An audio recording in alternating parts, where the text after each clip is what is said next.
இன்றைக்கி நான் மோர் எப்படி பண்ணுறதுன்னு காமிக்க போகிறேன். ஜன்மாஷ்டமிக்கு கிருஷ்ணருக்கு தயிர், மோர், வெண்ணெய், பிடிச்ச அவல் இதெல்லாம் தான் வச்சு நம்ம நைவேத்தியம் பண்ணுவோம். ஸோ இன்றைக்கி மோர் எப்படி பண்ணுறதுன்னு காமிக்கிறேன். புதுசாக தோய்ச்ச தயிர் 4 டேபிள் ஸ்பூன் எடுத்துக்கணும். ஒரு டேபிள் ஸ்பூன் பெருங்காயம், 1 டேபிள் ஸ்பூன் உப்பு, கருவேப்பிலை, கொத்தமல்லி. இது பேர் மத்துன்னு பேர். மரத்தில் பண்ணியிருக்கிறது. மோர், தயிர், கீரை இதெல்லாம் கடையிறதுக்கு யூஸ் பண்ணுவாங்க. சின்ன கரண்டி இவ்வளோதான் தேவையானது. ஸோ ஒரு பாத்திரத்தில் திக்கு தயிரை விட்டுக்கிறோம்.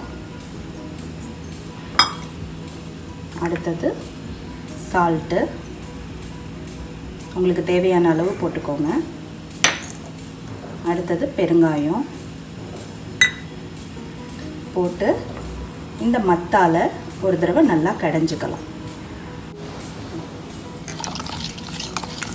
இப்படி ஃபஸ்ட்டு கடைஞ்சிக்கோங்க.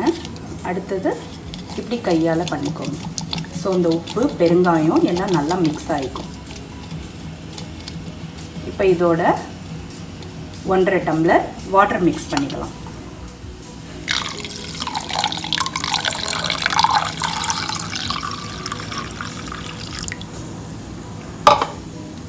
இதை போட்டுட்டு நல்லா கடைஞ்சிக்கோங்க.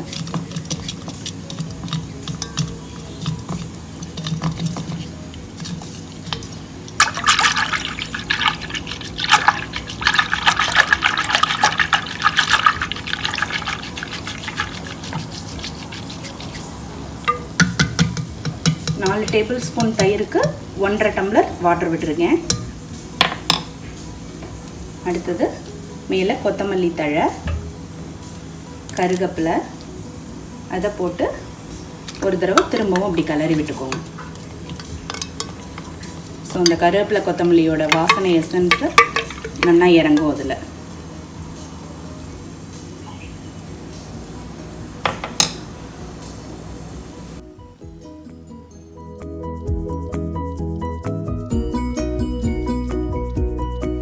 சுவையான மோர் ரெடி. ஸோ இது நல்லா திக்காக இருக்குது. வேணுங்கிறவங்களுக்கு நீர்க்க வேணும்னா இன்னும் கொஞ்சம் வாட்டர் ஆட் பண்ணிக்கோங்க.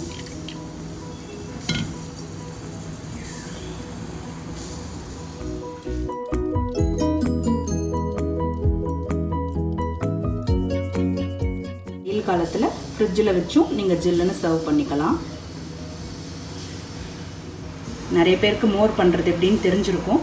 பட் புதுசாக சமைக்க வந்திருக்கிறவங்களுக்கெல்லாம் எப்படின்னு தெரியாது. ஸோ இதை பார்த்து கற்றுக்கோங்க.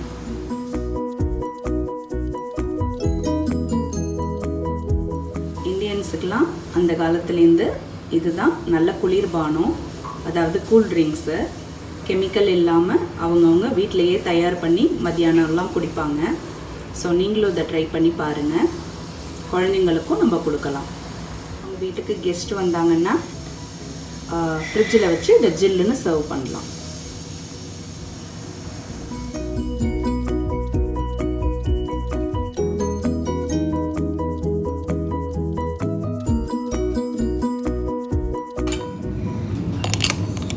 இப்போ நம்ம மோரில் ஐஸ் க்யூப் போட்டு ஜில்லுன்னு சர்வ் பண்ணலாம்.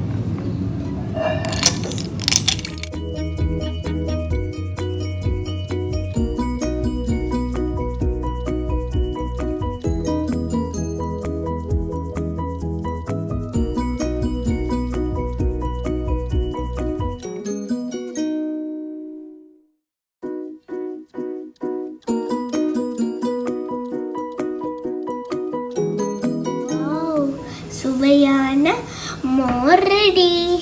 நீங்களும் இந்த வீடியோவை பார்த்து கமெண்ட் பண்ணி சொல்லுங்கள் கீழே. அப்போ சப்ஸ்கிரைப் பண்ணுங்கள், லைக் பண்ணுங்கள், ஷேர் பண்ணுங்கள்.